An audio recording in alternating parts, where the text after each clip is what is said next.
Okay, thank you all for coming tonight. This is a very special speaker, renowned and famous. Very glad to have her. And we are the hosting group. We're called UU Justice in the Middle East, UUJME. And we have many co-sponsors for this timely event.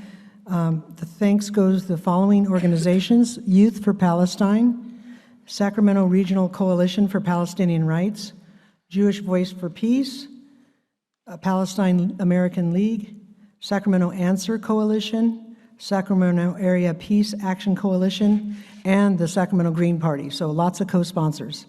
UUJME, a subgroup out of Unitarian Universalists, was founded in 1971 as a social justice organization of education and advocacy, citing and standing on the side of love with the people of Palestine and Israel. The vision we have is a just peace in Palestine, Israel that reflects our UU values of respect for the inherent worth and dignity of every human being, and justice, equity, and compassion in human relations.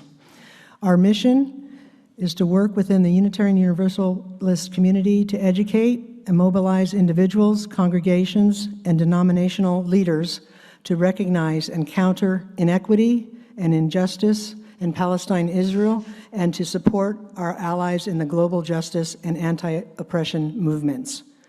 We are currently a very small group of about 5 or 6 active members, and I encourage anyone in the audience, whether you're a Unitarian or not, to join us.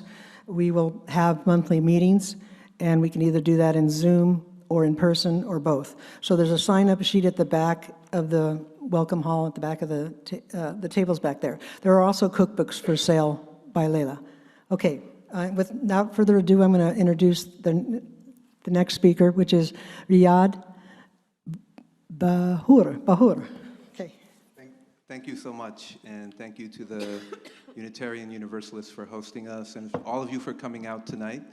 We're really excited to have Laila in town. Just so you know, I teach at Sacramento City College. I teach global studies and history. And we had a really wonderful conversation this afternoon at the college that was well attended, about 100 students, and really, really beautiful exchange.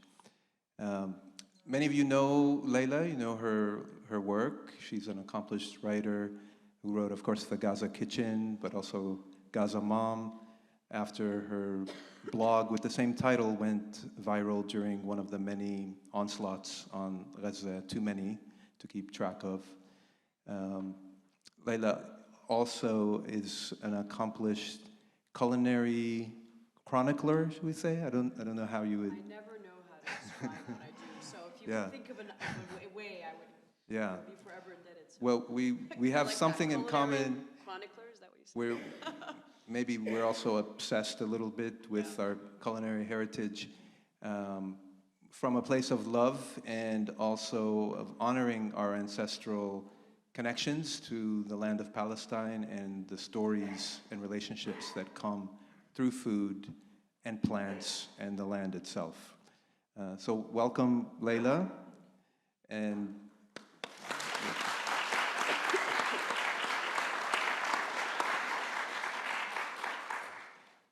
I thought we would start maybe like we started at the college, by acknowledging that we are on colonized land, and that's not just a symbolic acknowledgement, but a call to action to decolonize our own society, to pay attention when Native people talk about land back, and to imagine ways to decolonize this country and to actually make land back happen. And also to invoke our ancestors, which I already have, but maybe think a little bit more intentionally about bringing them into the space with us, and as one of the ways that we survive and thrive and make it through these dark times. We know that they're with us and that we are also thinking about the future generations as well. You wrote recently about a beloved aunt of yours who recently transitioned or was killed, right? Is now an ancestor, Hani, Khalto Hani to you. Your essay came out yesterday in Saveur magazine, and I don't know if people have had a chance to read it, but it was really striking how you made the connection between Hani and her role in your family and in your life. Can you say a little bit more about Hani? Yeah, and I'll preface that by saying that, you know, I get this thing back on, that, you know, the past, I'm not even keeping track now, 5 months or so have been incredibly difficult for anyone who is from Gaza, for any Palestinian in general, but particularly those of us with family, that really what I keep saying is we don't have the luxury to grieve or to mourn or to stop and think and process what's been happening. It's just, you know, as you said earlier, there is no post-trauma. It's just one thing to another, and our days are, I know certainly my days are divided between checking in on family and trying to find ways to help and assist and, you know, fielding media requests, and even within our own community, everyone has a different question. How can I do this? How can I do that? How can I send money? That we haven't even had a time to be able to reflect on family members or that have been killed. So they had reached out to me, and an editor, and really I didn't immediately even think of writing about her in that way, but when I found out that she had been killed in November, and again, usually it happens in sort of a series of WhatsApp messages. Someone tells someone, and then that person, the cousin, tells us, and then we just move on because we haven't had time. And so-and-so is displaced, and then, you know, it isn't until several months later that, you know, you find out that how the details of how they were killed, and that half of them, the bodies weren't even retrieved, and the surviving cousin tells me he had to, I mean, it was horrible, whatever he could find of the remaining body parts, and just bury them himself, and anywhere that was available to him, then had to go save himself and his family. But all these thoughts started to go through my head because, again, it's so violent and so abrupt, and you know, and she was someone who, you know, played a special role in my life because I spent an extensive amount of time with her when I had a chance to go back and live in Gaza, when I was doing the research for the Gaza Kitchen many years ago. But she was also someone who had lived with my paternal grandmother that I never met. And every time we would return to Gaza, like many Palestinians, I grew up in diaspora, overseas in the Gulf. I was born in Kuwait, but we would go back to Gaza every year, where we had our permanent residency and our Hawiyah, our ID card. The way Israel controls the movement of Palestinians and issues these ID cards such that you can only go to a specific area of Palestine. So with us, it was Gaza. We would go back, and it always felt very sort of frenetic and fragmented, and you always felt somewhat estranged from your own homeland as a Palestinian. But she was always the first to welcome us when we'd go back. You know, she'd come immediately and always come with some food that she knew my father loved.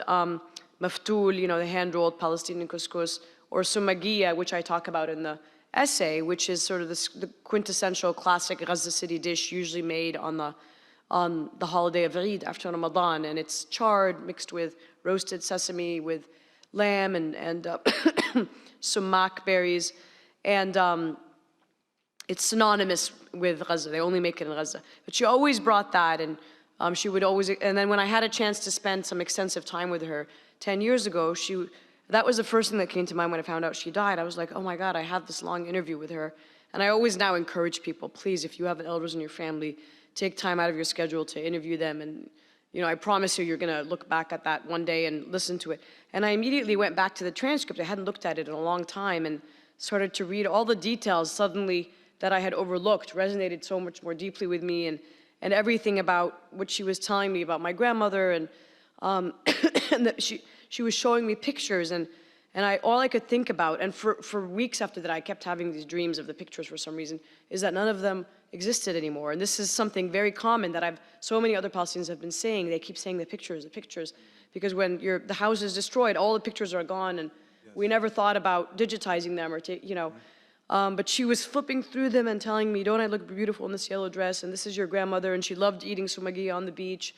And, and we were fasting at the time, just like we will be soon, and it was a heat wave, and there was no electricity because Israel had bombed the power plant, and we were hot, and I was getting impatient, and it ends by her saying, I can teach you how to make sumagia. And I said, no, another time, I'm really hot and tired. And anyway, so the essay is kind of reflecting on her role as a repository of memories and recipes and the importance of all of that amidst the genocide. And we talked extensively earlier about that, why the role and importance of foodways and recipes, especially for people that are not only facing an active genocide, but have been for years, dispossessed, intentionally deprived of access to their homeland, of each other, separated, and so on.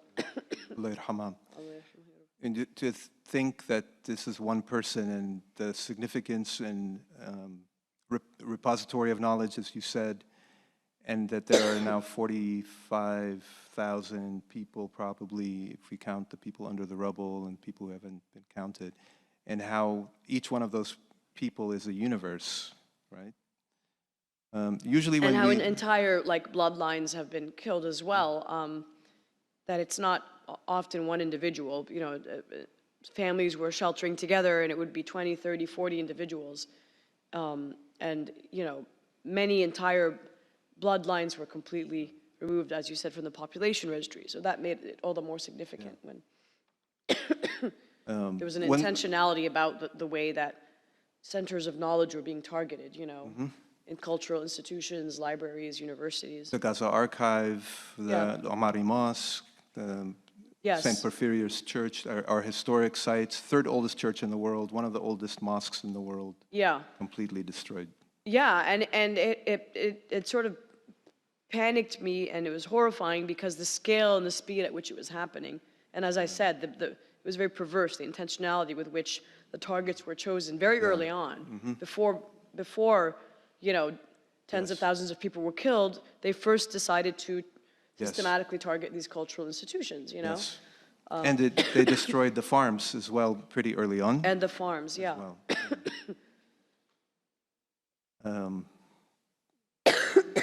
Sometimes you just have to take a moment and absorb that.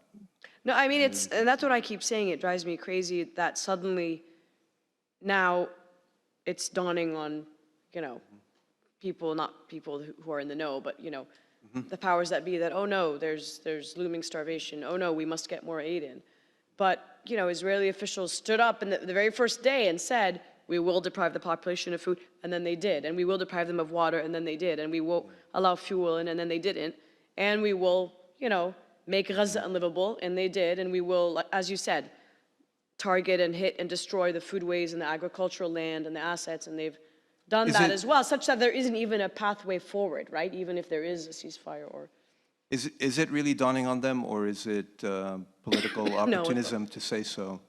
Yeah, no, it's just, everything is at this point performative and, so, yeah. One thing that struck me about your essay was the practice of cooking sumagia. You taught yourself how to cook it, and you cooked it during the 2021 bombing of Gaza as a way of kind of, again, connecting to the family and to Gaza and as comfort. Yeah. I found since the beginning of the genocide, Palestinian friends have been sending me videos like a video of these guys on a hillside making olive oil with rocks, kind of just crushing the oil. I didn't see that. This is in Gaza? In the West Bank. Oh, okay. Yeah.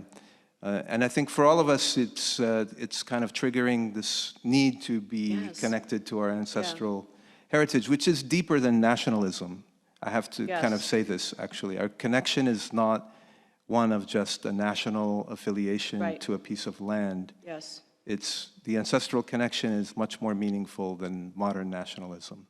Oh, I agree. And that was my entryway into food. It wasn't because I had a grandmother or a mother that were, sort of lovingly guiding me or showing me the way. I mean, they were not, you know, I always, you've heard this before, but I always talk about how I come from this long line of women who were like working women and professionals and feminists, and all they were interested in doing is that.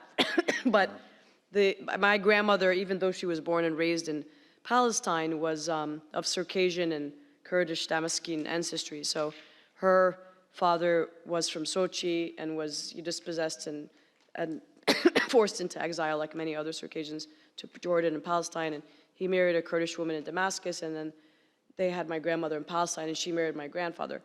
And she was a long time supervisor, administrator, superintendent, and teacher, and the owner was schools. And at a time in the 50s and then the 60s, after Israel had occupied Gaza, when we were trying to get her to teach her students that they're from Gaza, they're not from Jaffa and from the villages from which they were dispossessed, and she refused, and they all went on strike. But the long story short, if I ever asked her about food, she would get very offended, you know, like, you think that's like all I'm good for? So they didn't, and so I never really knew where to learn this stuff. And then my mother was busy, she was a physician, and again, she wouldn't get offended per se, but she didn't really see the value in that. And then as a result, you kind of, like you were alluding to, there is this sort of sacredness and need to feel connected to the land. And when you feel disconnected, you know, it was very important for my mother that we learn the dates, and as though there was kind of a linear way to understand your history. And I just kind of felt panic, like, where am I from? Where do I belong to? You know, because in the time in the 80s when no maps are showing Palestine and you're not understanding there's something very, you know, familiar and tangible about food and not just food, but the ingredients. And so I would see them bring dill seeds from Gaza when they knew somebody was coming from there. I would see, you know, and that was something that made sense, and I wanted so badly to so I learned pretty late on how to cook, and I'm still learning about and trying to understand, because we weren't like farmers. So if you have that connection, that intimate connection to the land, we were like urbanites. I think it's a little bit different. It's funny about bringing... But I mean, long story short, that's also a very common and familiar Palestinian experience. I think we tend to romanticize this notion that somehow we're all born with this intimate knowledge, understanding of the land. But that's not the case, and I also learned that it's very familiar experience to a lot of indigenous folks, the Native Americans, same thing, you know? Yes. And that's why it's vital to reestablish and keep those connections alive, because the moment that those are killed... It's a process of, it's a restorative process, right? It's connected to healing and reconnecting. It's funny you say about bringing dill seeds back from Gaza. One of my earliest memories of what Palestine means is the smell of a suitcase when it comes back from the old country. A mixture of coffee, za'atar, maramiya, all of these things kind of blended together. And then it's in the clothes. It's in the clothes too. Like so like you wear the clothes and you walk around smelling like all of those things. Kishik and za'atar and everything. As if there's no coffee here, but you know, it's different. You know. I want to ask you about the case, the legal case where you sued the government recently. And as we talked a little bit about it this afternoon, I had a chance to watch the court proceedings, and I heard you and the other plaintiffs, some of the other plaintiffs, kind of your testimony in the court in Oakland. So I wondered if you could talk a little bit about that. And I think the students this afternoon, they were really interested. That she sued the government. Wow. And they wanted to know more about that. So could you tell us a little bit about that? I could talk about that. I wanted to say one more thing about I don't know if we were planning to get back to that, but you earlier mentioned something, before I get to the court case, because since it's a big segue. You earlier mentioned the significance of a lot of wild edibles in Palestinian history, especially vis-a-vis the Nakba, the Palestinian, you know, mass expulsion and dispossession of 1948. Earlier in the day, we talked about the significance of these, you know, how sometimes this connection to the land, right now in a very extreme sense, are literally saving people, because all that Palestinians in the north of Gaza have, vegetable-wise, there's no meat or chicken or anything like that. And what they can basically get their hands on is the wild greens that are also in season here right now, right? Like mallow and oxalis, wood sorrel, and so on. And I had mentioned how that, you know, friends of mine whose families have soup kitchens in the north, in Beit Lahia and in Jabalia, that's what all they're cooking with is the malo, khubeza. And how a young guy in Gaza was making a joke of this on an Instagram reel and saying, you know, this plant, and he held it up, has has done what no other, like, you know, country has been able to do. It stood by us when no one else has. He was laughing, but he was also serious. And he was like, so here's the khubeza, and he like took a bite out of it, right? So, and then you had mentioned how also khubeza had served the same purpose for Palestinians. Khubeza is often mentioned in oral histories of the Nakba. When people talk about expulsions from their villages and what they lived off of, they often mention khubeza. Right. And I had heard stories of batla too, of purslane. Yes, wild things that people pick. Yeah. Before we get to the court case, sometimes I have these moments like this where we're talking and we're humans, so we kind of have to use humor and also, you know, we have to be strong and we have to talk about what's happening, but sometimes it feels so surreal and so unbearable and so painful that it takes me aback. I have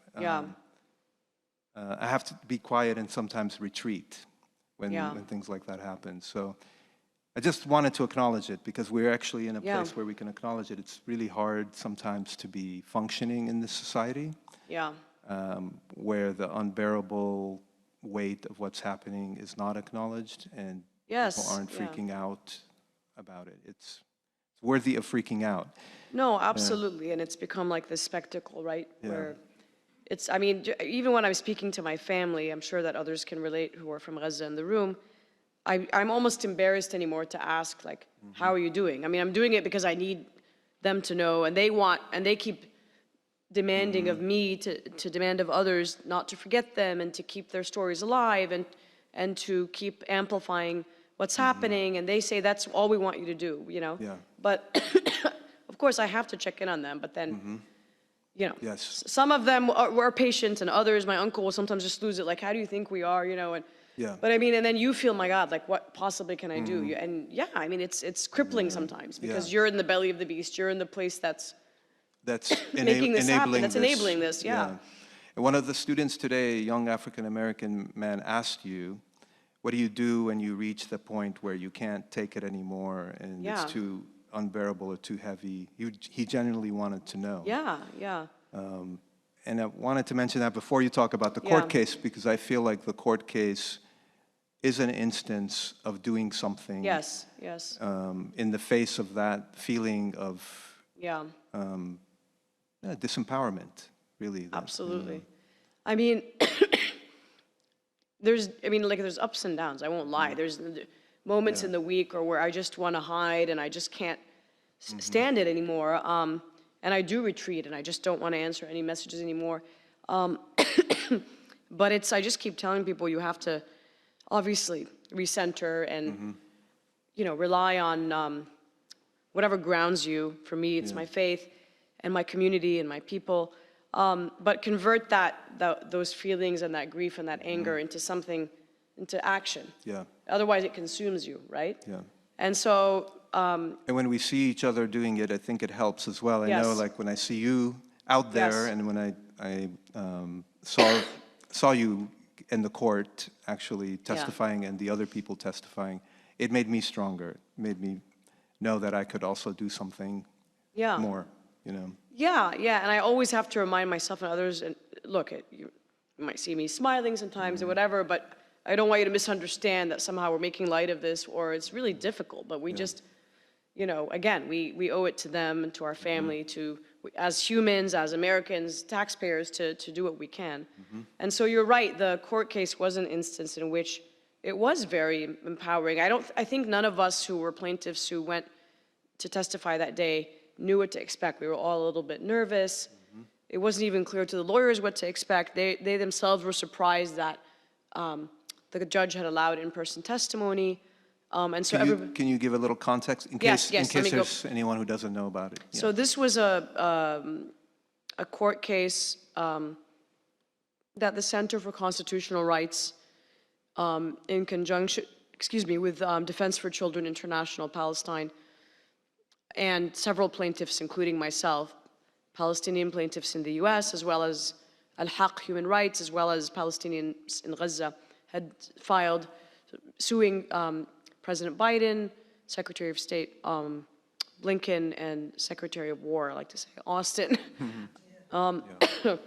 Anyways, and it was suing the US government for its complicity in genocide, so specifically for its failure, for their failure to prevent an ongoing genocide, which is illegal under the Geneva Convention, to which the US is a signatory, and for continuing to provide financial, political, and military cover for Israel as it continued to wage this genocide. So those were the specific, and they filed it in a federal court in Oakland, and it took many months. They took, affidavits from all of us and so on, and they were surprised when and again, it was one tool sort of in the basket in our, whatever, using what all tools are at our disposal that we were able, our voices, our writing, or, protesting and so forth.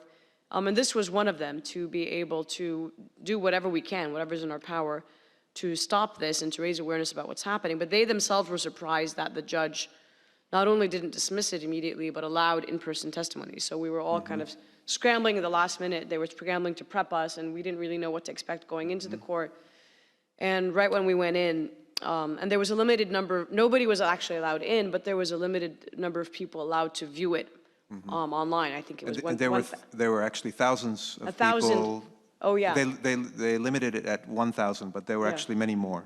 Who 1,000 people viewed it online, and then... And hundreds were there in person outside. because they thought they would actually be allowed in, and then at the last minute they changed. Yeah, but the judge started, and this was a Bush appointee, started, by providing these unsolicited, very supportive remarks in which he acknowledged how grave this was, how he was giving it all his attention, how sort of disturbed he was by what was going on. And I remember all the lawyers looking at each other like, wow, he didn't need to do that. He could have just said, okay, let's just move on. And then spending a significant amount of time discussing the jurisdictional issues, I guess, separation of powers. Which was the government's sole argument. Right. Yeah. Saying that we shouldn't even hear these testimonies to start with. But he said, not only am I gonna hear the testimonies, but I want you to take as much time as you need to all the plaintiffs, which itself was amazing. And it was very, I have to say, sort of cathartic for all of us, for the first time in so many months, to have someone, member of the government, acknowledge what was happening, telling us, he concluded by saying, I want you to know you have been seen, you have been heard, and giving us the space to narrate what we have been going through, our stories, our family stories and experiences happening, at the hands of our government with our tax dollars and so on, having extensive discussion of the Nakba for the first time on record in a US court, having that in the court record, having a expert witness who was a Jewish scholar of genocide studies, who was the only witness that the US government lawyers objected to multiple times and have had every objection overruled. They were not interested in asking any of the Palestinians any follow-up questions. Yeah. It was like they ignored us But they completely. went ballistic when the Jewish content expert was brought to the stand. They did not want him to speak. And they kept objecting, and they kept getting overruled. And at one point, the lawyer, I don't know if you were able to see it, he was like really frustrated. Yeah. And the judge just wouldn't have it. And the genocide expert stood up and said, we studied all our lives, me and my colleagues, to prevent something like this from happening, not to theorize about it or intellectualize about it in retrospect or say. And he said, with all authority, I'm standing here to tell you, this is a genocide. What is happening? And the judge took that and he ruled ultimately, though it's not in I don't have the authority, because of the jurisdictional argument, to stop this.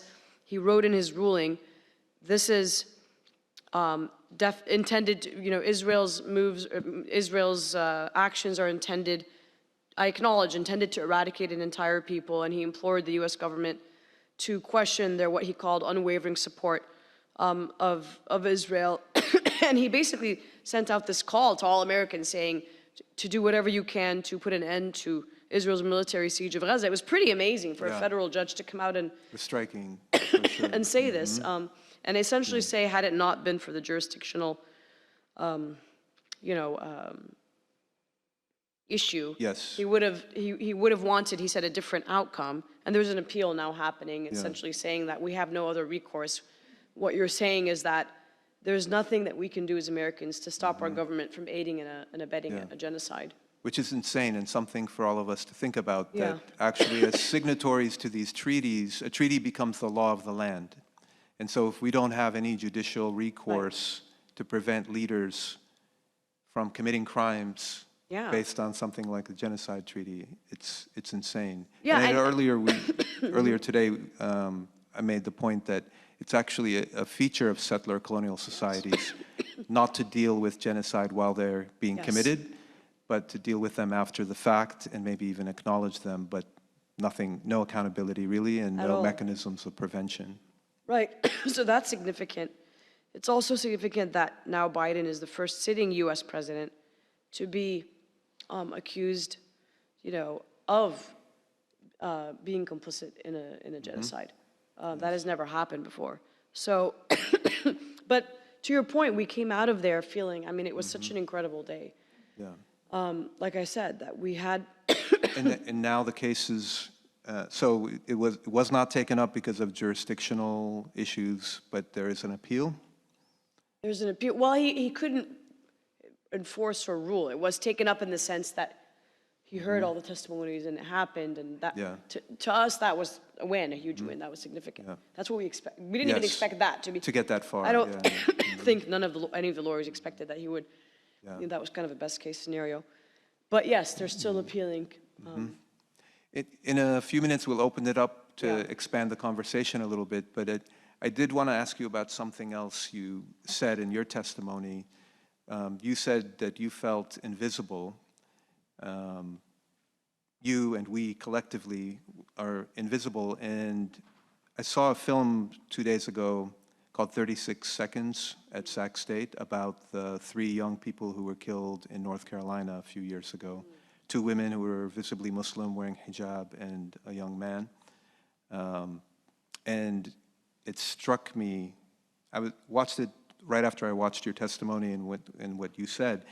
It struck me as a moment where we also have to contend with Islamophobia and the coming horrors in this country as well. So I don't know if you want to speak to that a little bit, because it feels like there's kind of impending darker days coming for us here. Yeah, and in fact, very early on, I remember this being, I have a 16-year-old daughter, I have other kids as well, but for her in particular, as a young person, 16, who's also wears hijab, this was a real coming of age moment for her. It was kind of like her 9/11. I was around 22 at 9/11 in grad school, and it felt very much like that, because I feel like a lot of people from that generation, they were not a lot, but many were not born or remember 9/11 or knew what that was like if you were Muslim in this country. And suddenly for her, it was being visibly Muslim and being Palestinian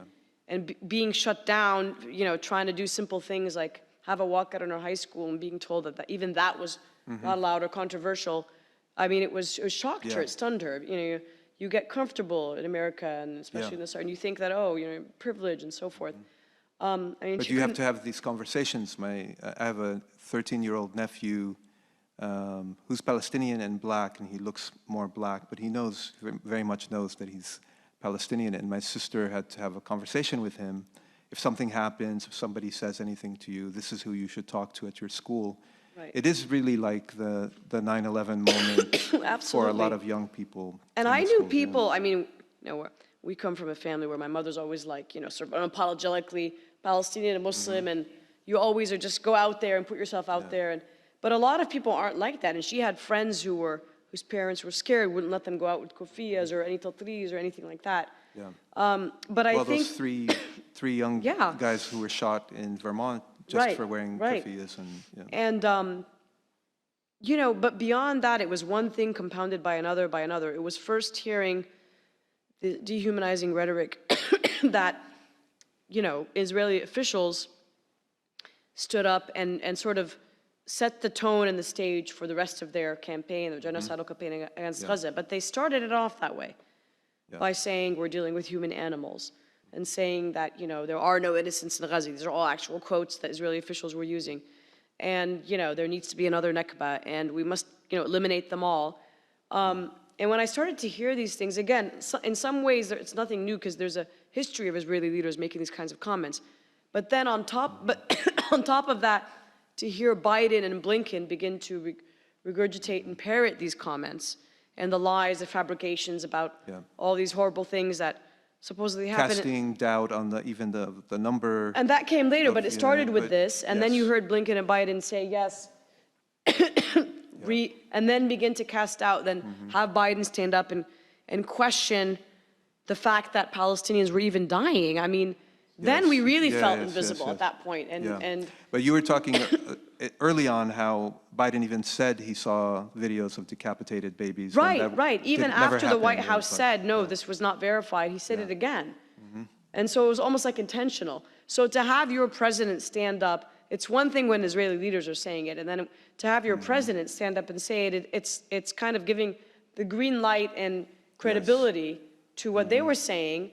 And, you know, we kept saying at that time, disinformation is deadly for not only for Palestinians, but for, you know, by extension, Muslim Americans, Arab Americans, and even people of color, but who by association were grouped together. And then suddenly, right on the heels of those comments, you know, we're walking in the streets. My daughter would hear people calling her a terrorist and baby killer and all this kind of stuff. I mean, it created this dangerous climate. It's so reckless and irresponsible. And then that compounded by having different institutions put out statements, again, completely erasing the Palestinians in this equation. My own college, the chancellor sent a statement that never even mentioned Palestinians by name. Right. So you did very much feel invisible and erased in it. And suddenly, you know. But I mean, and then you could argue, okay, in the beginning, but then he continued to do this at 100 days, Biden completely, you know. Before we open it up, is there anything hopeful? Is there any like strand of positive? Yes. Yeah? Yeah, I mean. What gives you hope? I honestly, when I see, you know, people showing up to events, people organizing, you know, even when I'm seeing Palestinians in Gaza, despite it all, smiling, and we talked earlier about even being able to prepare traditional dishes has become like the celebratory, you know, act, like tools of resistance. There's one Gaza Maklube flipping video that I've watched. I go back to it all the time, you know? Yeah, exactly. And then, but again, seeing how it's really fostered the sense of community and urgency in America, and suddenly you have people from across the board sort of awaken to these realities that we've been talking about for so long, that there's nothing new. It's U.S. complicity in aiding and abetting now the genocide in Gaza, but long before that is really apartheid. Yeah. So and the number of younger people involved, Jewish anti-Zionist activists really stepping up and taking a lead and standing shoulder to shoulder and it hasn't with waned. us. I think that a lot of the powers that be were banking on the fact that people will just lose interest in this soon, and but that hasn't happened. So I do derive hope from that, that hopefully out of this really intense moment of darkness, that there will be some kind of monumental change and shift in the way that, I mean, there has to be, that this, we're approaching. It might be Ilan Pape saying that these are the death throes of the Zionist project. And they've always made it clear that they would take a lot of us down with them while they were going down. And that, let's hope the project goes down as well.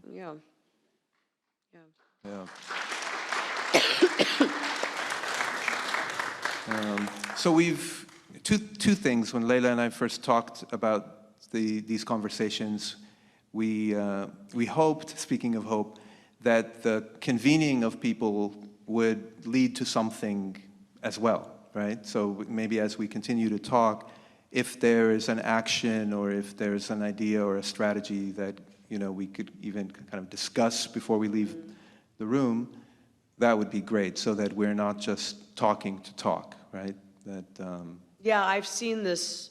I was recently at a Palestinian community center in New Jersey, and for a small conference they had, and they had like a pledge wall, which I loved. And everyone had to leave and make a pledge of something that they wanted to do, like come out of there with something they wanted to do in action. So I like that idea. That's a good idea. Yeah. So even though we don't have the pledge wall, we have pledge voices. And then also we chose not to have kind of a straightforward presentation with a PowerPoint, and we know that there's varying levels of knowledge. So if there's anything we've mentioned or left out or that sounds murky, we thought it would come up in the discussion, and then we could address that. So thank you, Laila, for this part, and we can kind of open it up. You want some tea? Yeah, I have some, sorry. You have some? I'll have more. Oops, oh my gosh, sorry. I poured it on you. And I removed it right before.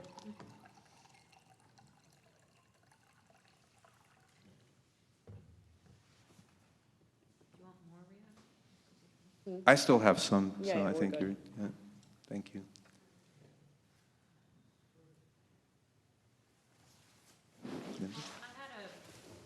In my saddest and most enraged moments when I just can't keep it in, like I think the last one was last Sunday when I just had this screaming, crying fit and just couldn't keep it in.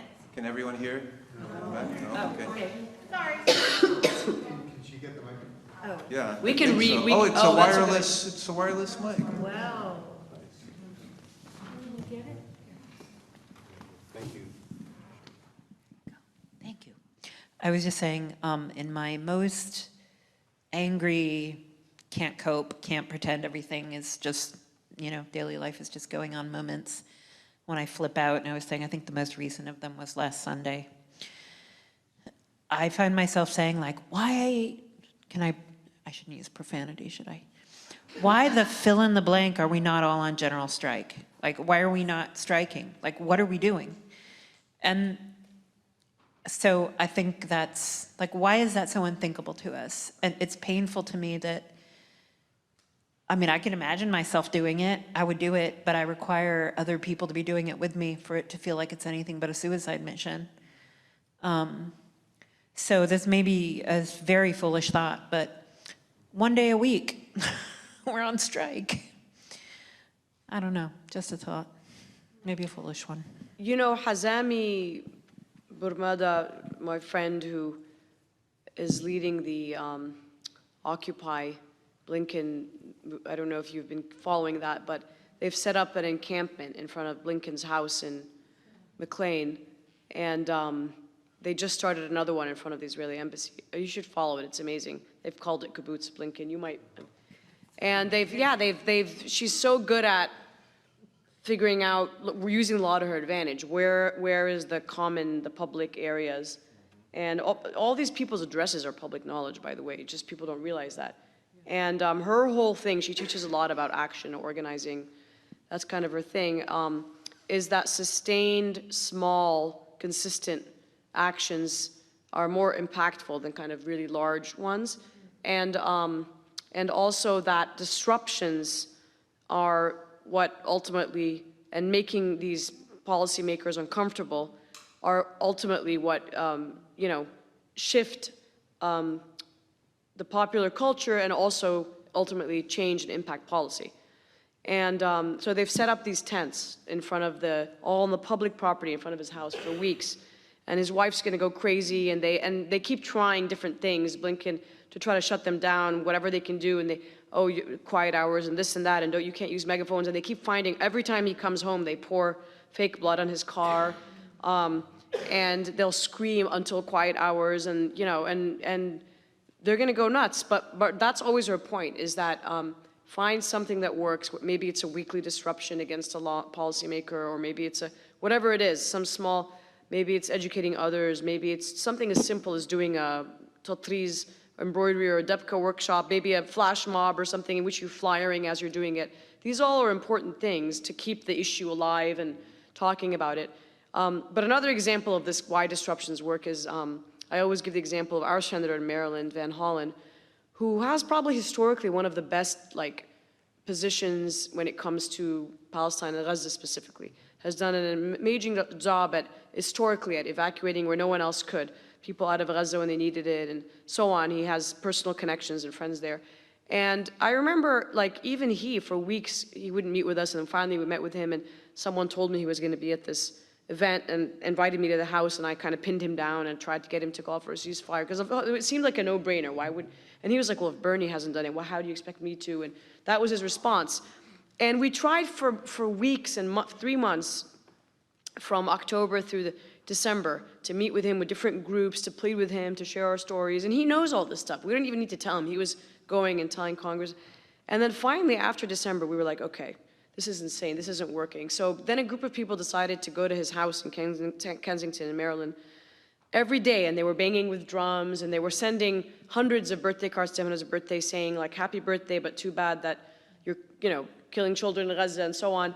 And after 2 weeks, his wife was gonna go crazy. It just took 2 weeks, and then he called for a ceasefire. He's one of the first senators to do it, the first Democratic senator to do it. So yeah, target the spouse. Yeah, exactly. That seems to be no, but that's I always think of what Hazami said. She's like, we have to make these people uncomfortable. This is not it's not business as usual, and I always try to think about that message. And whatever, sometimes we feel, I think, as Americans, like we don't want to ruffle feathers, we don't want to make people uncomfortable. But this is the time to make people uncomfortable. This is not.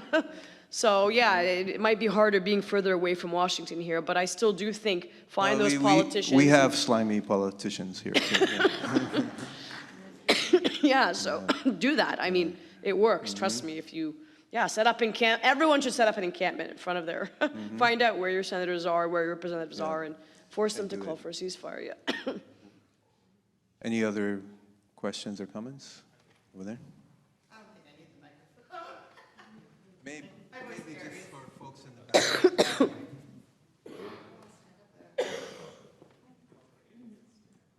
I'm going to try to keep it together while I say this. Oh God, and then I say that, and then it happens. So I'm Jewish, JVP. I was am still David Mandel's field director for Congress, and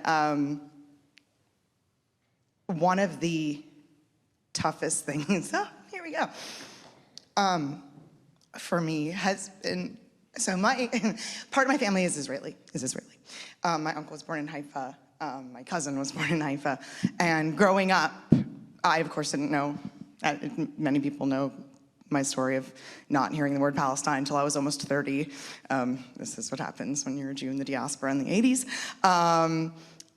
But my uncle was a chef, that was his thing. I mean, he was a rabbi, but he was a chef.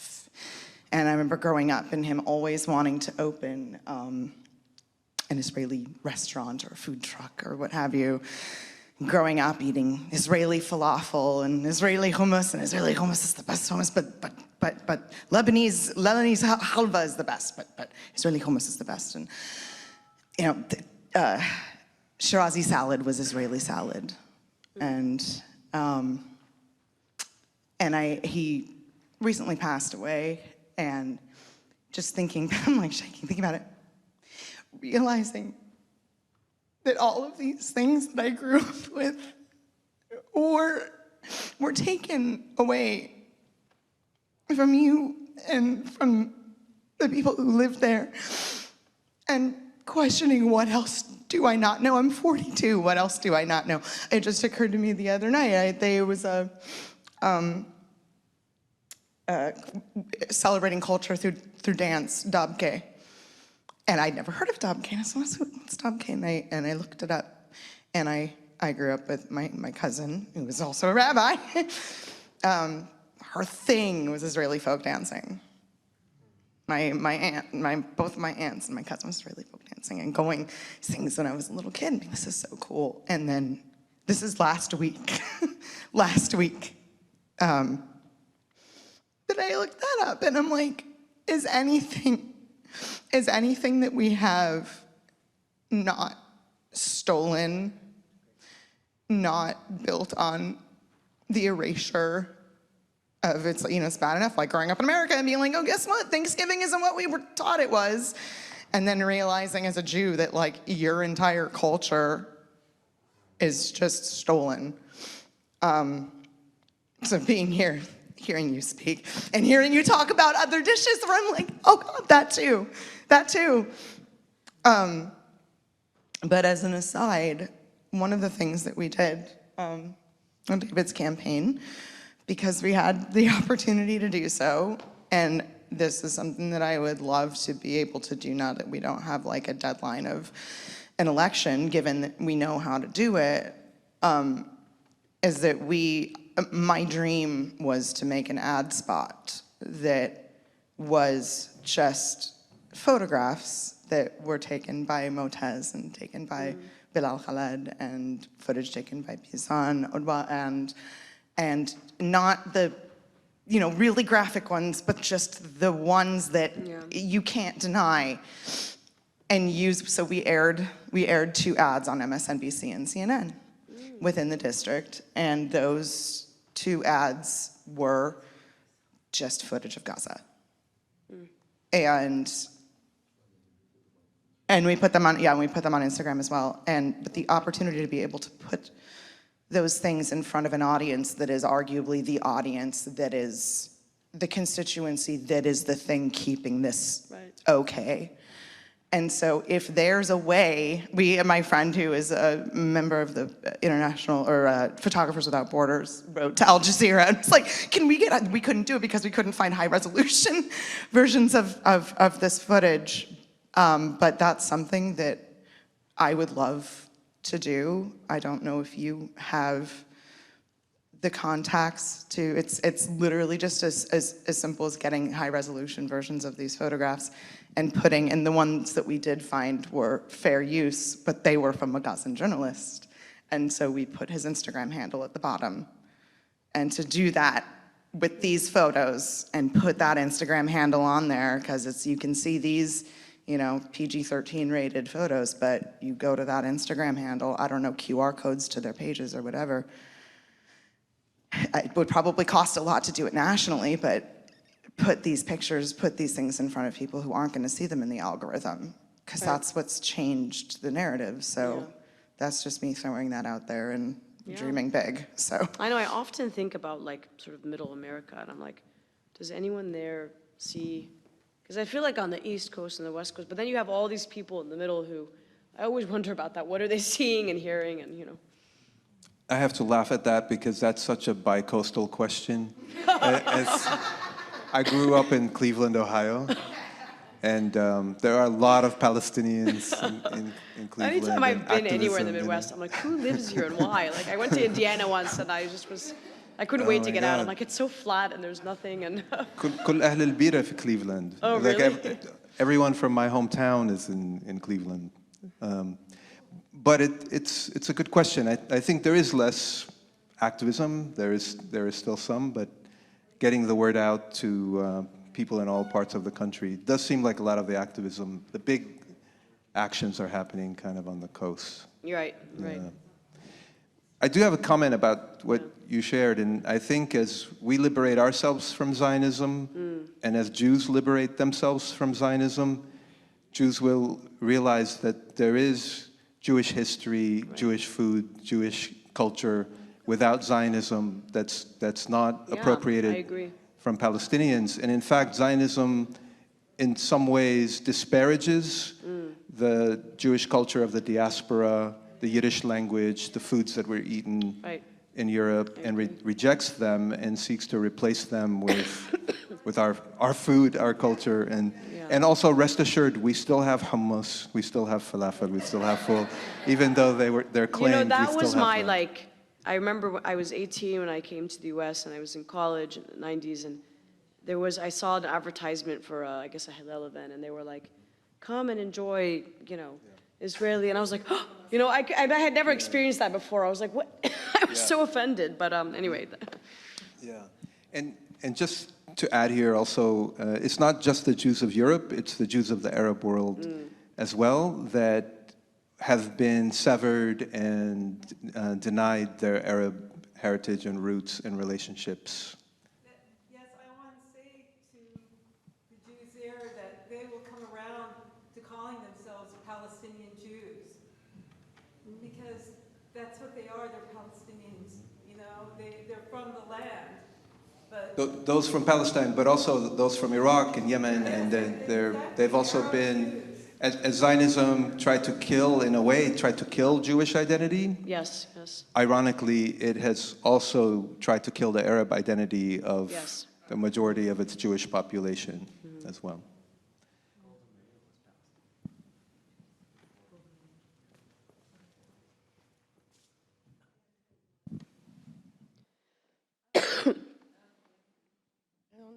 Turn to, but so this expands a little bit into the West Bank, and it's prompted by your suggestion, hopeful suggestion, that it is the death throes of Zionism. And as I say that, I'm just about crumbling, like how many lives does it take for the, I won't say the bad word, the, you know, death throes, the death of Zionism. But just last night, I read the most current New Yorker article. I forget the title. I didn't want to distract from listening to you to look it up, but it's like a letter from the West Bank or something, or worse even. Look that up, let me see. It's very, well, anyway, so it was pretty horrific reading about the besieged, increasingly besieged state in the West Bank, the terror against the farmers, the land, the olive pickers, the young children, the men, the, you know, everything, and the households and what they do. The death toll is not as horrific, but would you talk to me Yeah, about it is your letter idea? from the West Bank. I hadn't Oh, is it? Okay, seen that thank you. So would you talk about how you see, because obviously the Israelis are trying to establish as fast, faster, their, you know, hold on that area. And there's some terrible quotes of threatening and dehumanizing ways the Palestinians who are still there on the land. So I just wondered if you could, I hate to bring you into another very depressing area, but if you could perhaps, if you have ideas, tell us the hopeful end to all of that too, as well as the genocide finally producing some results in Palestine, or in, you know. So I don't.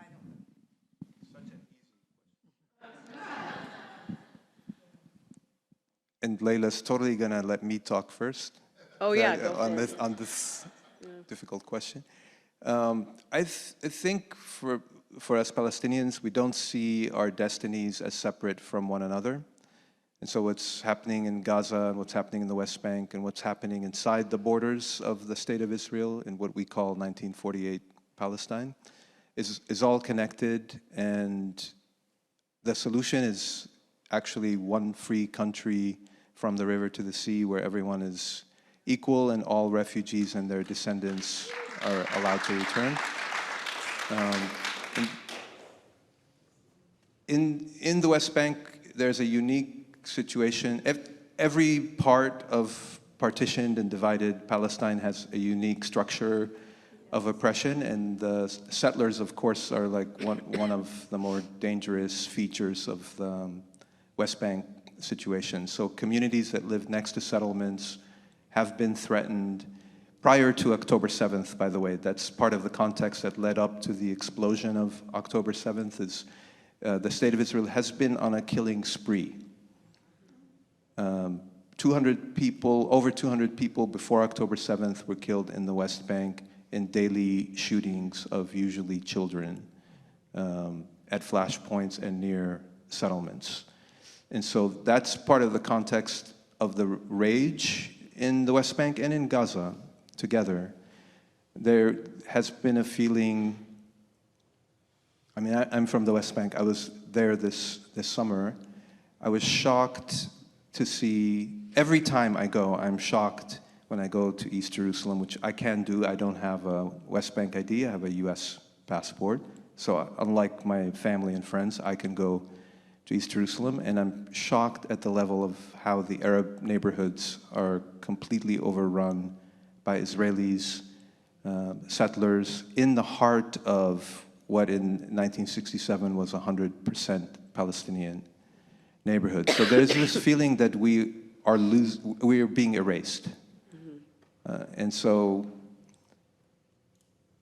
I think that's the context for what happened on October 7th, is that they thought we were dead and buried, and that they were just going to have normalization and sit with the Saudis and have dinner over our bodies. And yeah, I don't know if that answers your question. I don't know the mechanism of how we get there, but it feels like this is part of it, this kind of global awakening.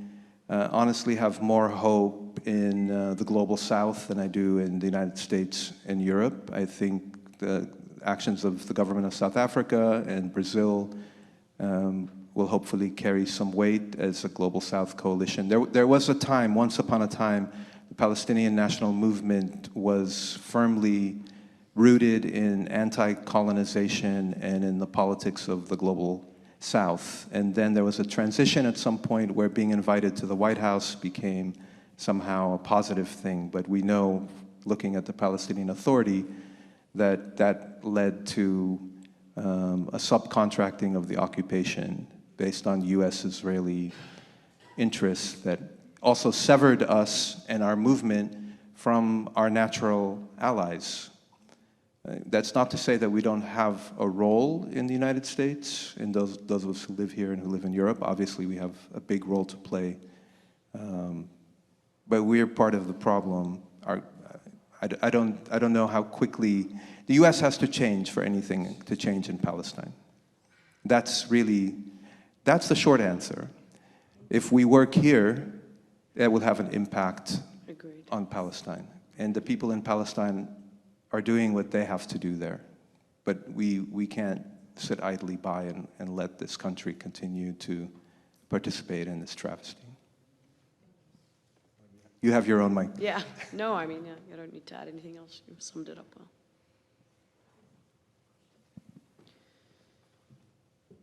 Maybe three more, and then Okay. we can kind of chat informally. I just Yeah, had a yeah. quick one, and then I'll bring it around.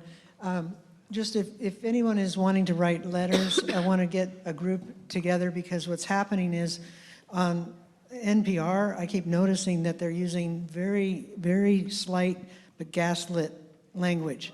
For instance, Hidden Brain, I just heard Shankar Vedantam start with a guest who was going to talk about conflicts in general, and he said, for instance, the massacre in southern Israel of thousands of killed people. There weren't thousands of killed people, but he said Oh, wow, I'm thousands of deaths. And then he said, and then on the other side we have the 25 or 30,000. But the reason he said that was to make it so that there were, you seemed couldn't like tell it was- there was a that it was only symmetry or- 1,200. Wow. So I wanted to write a letter, and I haven't done so, and I feel like we need a letter writing committee or group where we gather in the welcome hall here or around a round table, and we all write and we find out the addresses and we do it. We encourage each other, because another friend in the church has told me she's having a hard time getting all her thoughts together about Simon, the Weekend Edition guy, who's saying lots of very, and Steve Inskeep too. That's a great idea, and in so- fact, yeah. I know that the IMEU has the Institute for Middle East Understanding has a list where they will send out alerts frequently, like every day, and say, write to whatever, the New York Times, and tell them that this particular comment they made in this article, and so that's a great list to get on, if, for What was that called again? the Institute for Middle East Understanding. Let me just find you the exact, they have a media alert thing. But even if you didn't do that and you wanted to do it yourself, I'll find it for you, hang on. To do it yourself, like it's a great way, and it builds a sense of community and camaraderie. Hospitality for Humanity does it at they find different restaurants and cafes and that might be supportive, and they say, can we, once a week, come to you and you put a blast out to people, and people come and support your establishment, and then we do letter writing. It might be for media, it might be for, you know, politicians, but it's a great concept, you know. That's a great idea. We have a large community where we could do that. Okay, so who else had questions? Okay. I'm from Palestinian descent. My parents were born in Palestine, and it was weird though growing up. I felt like I was left in the dark because my family, I have a huge family, but they didn't really talk about it. Once in a while, they'll, you know, something will slip, or they'll mention something like the checkpoints, or I'm tired of the checkpoints, or you know, when we travel, we get harassed, and they ask us, you know, who's our parents, who's our parents' parent, and I just, like, I just, like, it was just, but they didn't want to talk about it. They didn't want that to define them. And when I was a college student, I remember I started to I would start hearing things, and I asked my dad about, oh, what's going on, and he shut it down. He says, don't go there, don't do anything, don't get involved. They'll come find you. And I thought, what do you mean they're going to come find me? And I thought he was crazy, and but he was just so panicked. He's like, no, I don't want you getting involved in politics because I'm worried about you. And this is like, you know, many years ago. And now I wonder, it's like, whoa, maybe he was right. My aunt finally shared with me that when she went to Palestine, how she went there to go visit my elderly grandmother, and how they pull her over in the airport and they started asking her questions. And they're like, why are you here? How long are you going to be here? And they're just interrogating her. And she's like, I'm just here to visit my mother-in-law. And they take her aside, they put her in this room, and in this big screen, they're like, is this her? It's like a 9-year-old woman, paint this picture of this 9-year-old woman who's this, you know, who's never worked outside the home. It's like, why do you have a picture of her? It was just amazing that she was just shocked that, you know, her mother-in-law was on the screen. But I feel like now what's going on, it's like it really has awoken me, and I'm just like trying to take it all in, and it's just very traumatizing. I can't believe all of this. And I feel like I want to do more, and one thing I'm trying to do is I'm trying to like not buy products that support the Israel or the occupation, and it's just even more depressing because when I get the list, I'm like, oh my gosh, like I can't believe how many products are tied to Israel. And I'm having to like just revamp my whole purchasing, and every single product, from my soap, from my detergent, from the cookies. I mean, it's just, I'm just, like, how did I not know this? And now that I know this, I'm like, for me, it's just like, I guess I hope that other people would join the BDS, and I know it is making an impact, but I feel like if more people were aware, and they could just not buy products that support, because I know Starbucks has come out with lower profits, and so has McDonald's. Puma, they dropped the Israeli soccer team, something like that. So it has been making progress, but I feel like that is something that we really should focus, because money talks. And there's so many products that we should not be buying. Thank you. Cookies from Laila's cookbook. By the way, it's PalestineMediaAction@gmail.com. If you email them and ask to be put on their list, they'll send you these alerts, action alerts, you know, every day or whatever. So that's another good one. And then just I mean, I think that's a very normal, I've seen a lot of people, I've met families who, you know, have had a very deeply traumatizing experience, you know, either themselves, maybe their grandparents, maybe when they've tried to return, and just as a result don't want ever to either talk or deal with it. It's a very common experience I've seen. Chef Michael Rafidi, who is a Palestinian Christian chef in DC who owns a Michelin star restaurant called Elbi that we recently did an event at, was telling me about how his mother, when she had gone once, was harassed and then never wanted to talk about that. And it wasn't until he got older that he wanted to reconnect and went back to Ramallah, and everybody sort of welcomed him with open arms. And he, but I think that's one of the tactics of the, of Israel, right? This is an age-old tactic. I mean, is to make your experience as miserable as possible, to intimidate you, to make you think twice before you not only want to visit, but even talk about or be active on the issue of Palestine, to silence, to suppress, to you just have to resist that urge. I think it was much more common in our parents' generation for them to do that, unless you happen to have a parent who was like, raw, But I think that it's becoming less so now, and we need to, give our children the tools to understand how to resist that, to acknowledge that it's a thing, but then how do we resist those systems, Hello, thank you for your time tonight. I just want to mention something that I heard about 3 days ago. It's been propagated on the MSM, mainstream media, both in TV and in newspapers. It has to do a lot with, of course, that, me being Palestinian, born and raised in this country, but I have been back there, of course, many times. But, I've never felt such a momentum for the Palestinian cause, as I keep saying that, it took 4 months, a crash course for the world to realize what the Zionists have been doing to us for 75 years. Yes. That's the best thing that's come out of this, and if it was a crash course for the world. But I heard a story the other day, and the reason I'm gonna just vaguely repeat it is I just wanna know how you think I could deal with it, because it made me livid. And I swear that day, my blood pressure was 750 probably. I seen it on the first on MSN on one of the news channels, and then I seen it in the Wall Street Journal, the New York Times, reporting about this Priscilla Prescott that went as a U.S. convoy for the UN to investigate the hostages being raped, and has found that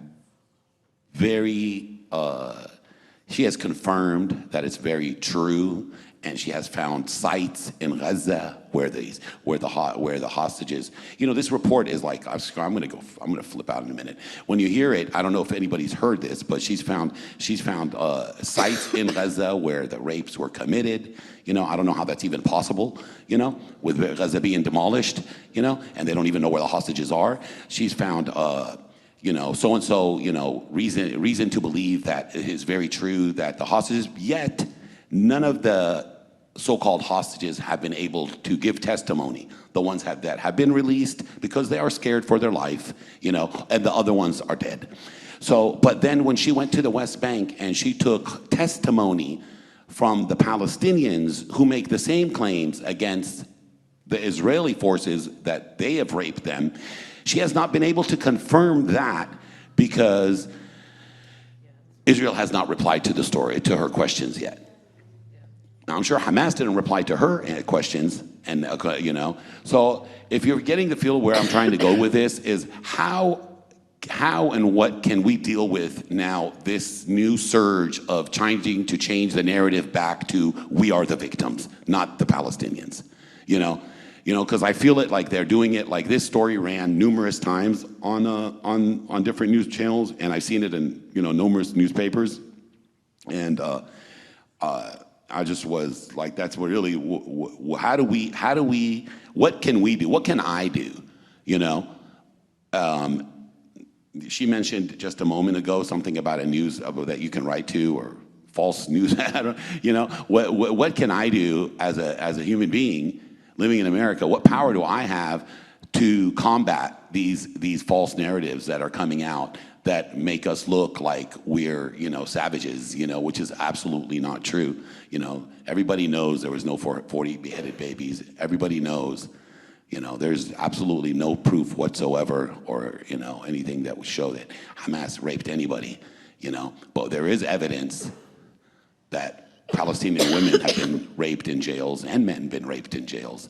Yet they don't want to acknowledge that. This is our American government. This is the UN convoy. This is a UN convoy sent by the United States. And Priscilla Prescott, whoever the hell she is, where she came from, I've never heard of her before. If anybody knows anything about this, if you guys know anything about this, can you please elaborate on it, help me understand it better, and see how we can move forward? And thank you.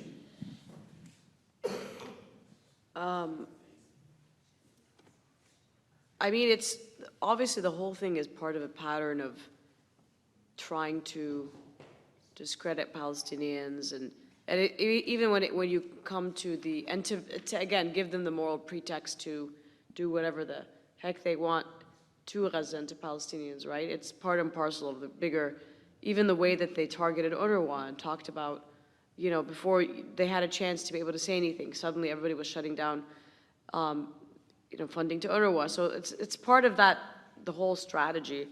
I mean, even the whole New York Times story was completely debunked, and now there's a lot of controversy about that and internal investigation about who leaked it, and you might have seen that. So I think this is, yeah, along the same lines. Maybe I can project. Can people hear me without the mic? Oh, here, take this. This is, I think it's important to bring it back to structures of oppression and to historical context of those structures of oppression, and not get bogged down into what they did and what we did and what they did and what we did. Even though if there is that part of the conversation, I think resorting to statistics is actually also very useful too. The number of Palestinian homes destroyed by the State of Israel, the number of Israeli homes destroyed by Palestinians is like, I don't know, 2 versus tens of thousands, et cetera. I think the statistics and reality, rooting it in history, context, structure, and reality is the way to go. And then also know that they're trying to also keep people on the defensive and keep responding and reacting to this onslaught of, so you have to choose actually who's worth talking to. Is the person going to actually benefit from it? And sometimes it's not the person who's challenging you, but it's other people who are listening, right? So that's why it's important to keep it focused on the structures of oppression, which is the framework for all violence. So even when Palestinians commit violence, not to let Palestinians off the hook if they cross the line into unethical violence, but even Palestinian violence is within the context of a structure of oppression that seeks to eliminate Palestinians. And that's really what, if that changes, then that takes care of Israeli violence and Palestinian violence. There will be no reason to resist through armed struggle or any way, in any means, if there's nothing to resist against. Right?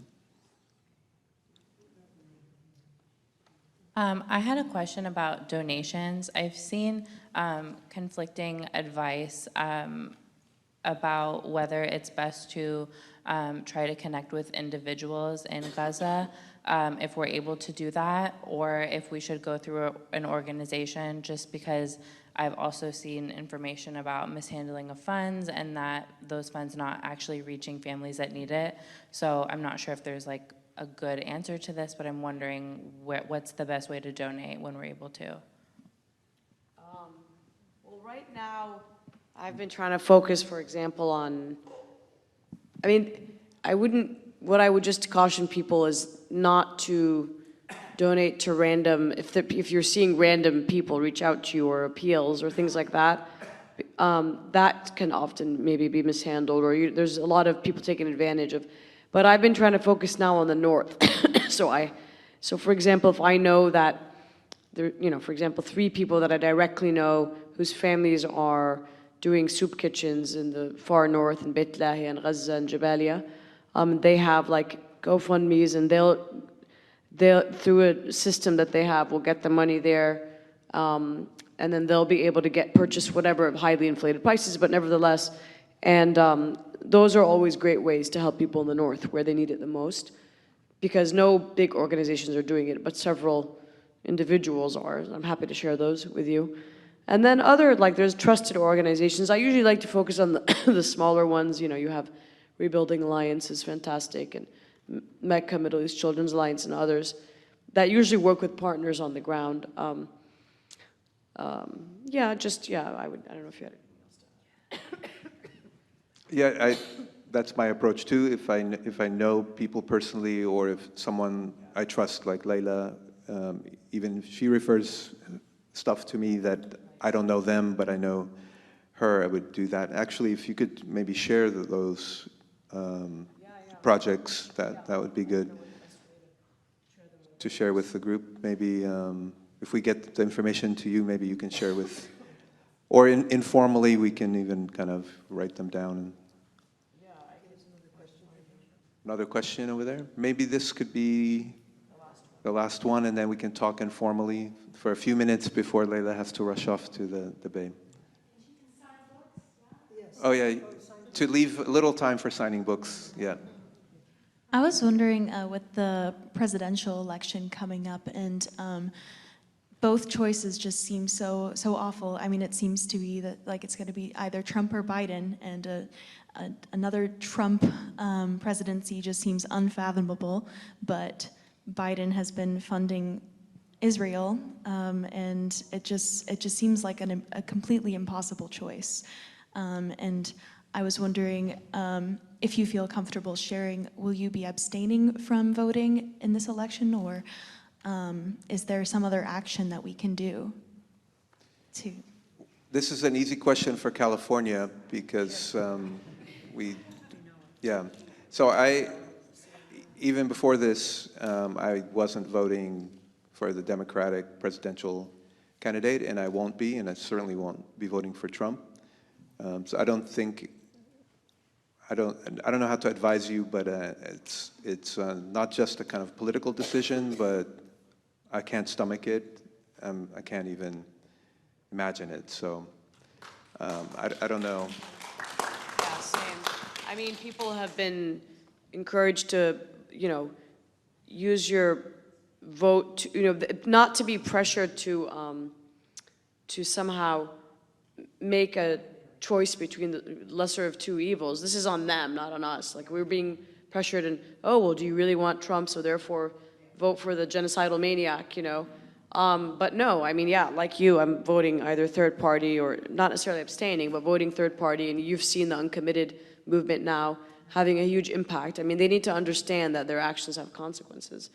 And even if that means that, I mean, I keep telling people, you know what, as much as I despise Trump, and I would never vote for him, but if my choice was between someone genociding my family or, or banning them, well, I would rather they be banned and alive than be genocided. That doesn't mean I'm voting for Trump, but I don't buy the whole argument of, oh, but the Muslim travel ban, oh, but no, I'll vote third party, as you said, or uncommitted. There's a quick announcement right here. Okay. Just one quick thing about what Mohammed was saying about all the allegations of systemic rape. Just wanted to mention that The Intercept has had a series of very good coverage of the issue, and they're, I think, known as a reliable and fair and honest source. So you might just want to refer to The Intercept. Is it .com? I don't know. Just The Intercept. You'll see several reports on that lately that particularly cover the New York Times controversy. Yeah, that's a good point. Also, there's conflicting information even about October 7th. There's some information that came out early on that militants actually treated people well.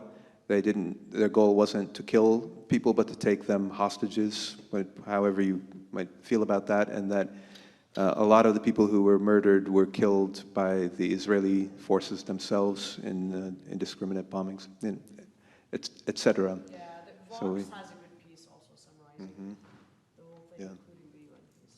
And Al Jazeera. Yeah. So one more quick. Or could we go informal?